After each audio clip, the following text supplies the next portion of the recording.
검사 이창수, 검사 조상원, 검사 최재훈, 검사 3인에 대한 탄핵소추안의 제안 이유를 설명드리겠습니다. 검사는 헌법 제7조, 검찰청법 제4조 3항에 검사의 정치적 중립을 규정하고 있습니다.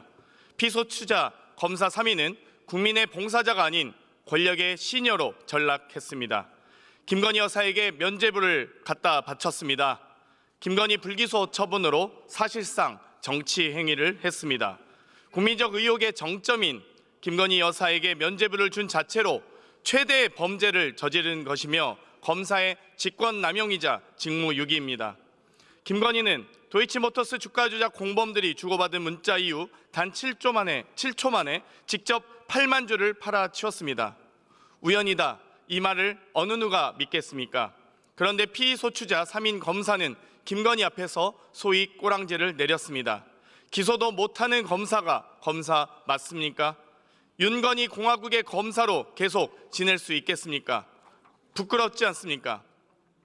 검찰 역사상 가장 무능한 수사, 역대급 봐주기 수사로 기억에 남을 것입니다. 대한민국 검찰은 운명을 다했습니다. 김건희 불기소 처분으로 바로 피소추자 3인에 의해 검찰은 죽었습니다. 피소추자 3인은 당시 이원석 검찰총장이 김건희 소환 조사가 원칙임을 강조했음에도 김건희가 지정한 곳에서 비공개로 방문 조사를 강행했습니다. 검사가 휴대폰까지 반납한 초유의 황제 조사를 진행했고 초유의 검찰총장 패싱을 주도했습니다. 피소추자 3인은 법령에도 없는 듣도 보도 못한 내부 레드팀을 검토를 마쳤다며 10월 17일 최종적으로 김건희를 불기소 처분했습니다. 피소추자 3인은 최종 결론을 국민 앞에 설명함에 있어서 기자 설명회와 국정감사장에서 거짓말을 반복했습니다. 헌법이 규정한 사법권과 법치주의를 근본적으로 훼손한 것입니다. 법률을 위반한 것은 범죄이지만 헌법 위반은 반역입니다. 국민에 대한 봉사 의무와 정치적 중립의 보장을 방기한 피소추자들에 대해 검사라는 신분 보장의 필요성은 더 이상 존재하지 않게 되었습니다.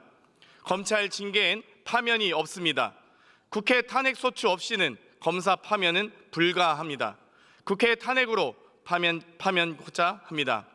오늘 이조차도 우리 국회가 하지 않는다면 사과도 하지 않고 담화도 하지 않는 확 계엄해버릴까 평소에도 입버릇처럼 얘기하는 윤석열에 의해 언제든 어디서든 국민을 위협하고 처단하려는 모습을 계속 보게 될 것입니다.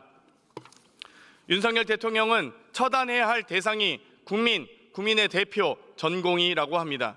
그러나 오히려 처단해야 할 대상은 바로 내란죄를 범한 대통령 윤석열과 그리고 오늘 탄핵소추를 제안하는 검사 이창수, 검사 조상원, 검사 최재훈입니다.